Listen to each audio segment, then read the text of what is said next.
Okay, so I'm here with Rami, one half of the team behind Nuclear Throne. So, Rami, pleasure to meet you. Nice to meet you.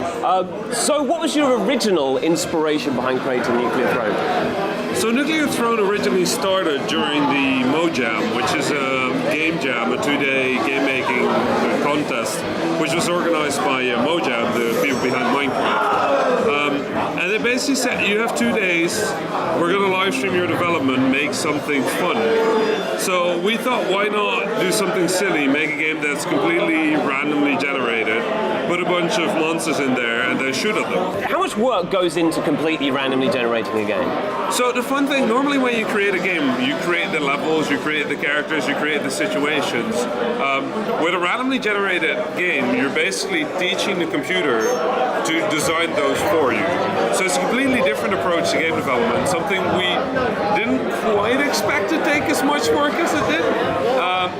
But it's a really fun thing, because one of the most interesting things about this game is that it's still fun for me to play, because I don't know what's going to happen. And the random generation makes sure that sometimes there are things in the game that I just don't know can happen. So the random generation is a lot of work, it's a lot of tweaking, but when you get it right, it's so much fun. And you've been saying that some of the people who have played the game are discovering things that you weren't even aware of could happen. Yeah. Talk to me about that. So, for example, we have one character that's named Steroids, and Steroids is a very aggressive character. It can dual wield, so it can carry 2 weapons at once, but also use both weapons at once. So we have a grenade launcher. When you fire a grenade and you run after it, you can hit it with one of your melee weapons, and the grenade will just roll on a bit, right? If you have Steroids and you fire both a sledgehammer and a grenade launcher at once, it will fire the grenade and then immediately just like hit it out of the park with the sledgehammer. Fire the grenade like 5 times as far as it normally should go.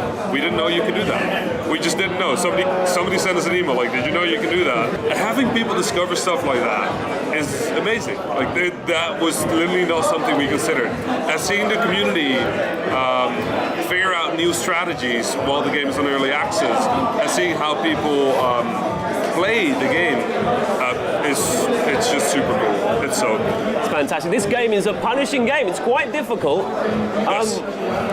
What was your idea behind that? You wanted to make a tough game, right?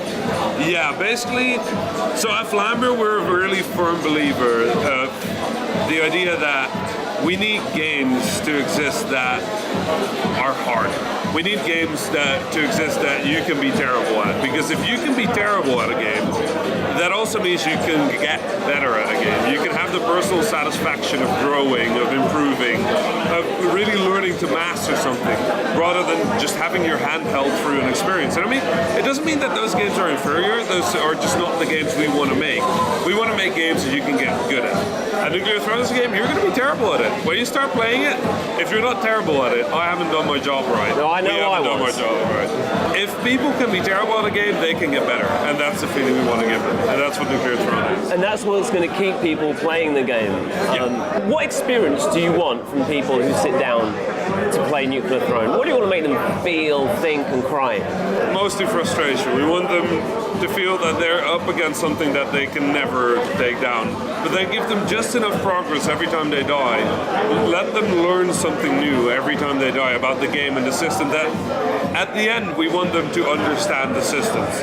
Rather than in most games where you learn like this enemy is there, that enemy is there, so I run in and do that and do that. Random generation completely stops you from doing that. So everything is about making super fast on-the-fly decisions. Unlike other roguelikes where you have time, where things are thoughtful, even the faster roguelikes like Spelunky or Binding of Isaac are really, really slow compared to Nuclear Throne. Nuclear Throne is an action game first and a procedurally generated game second.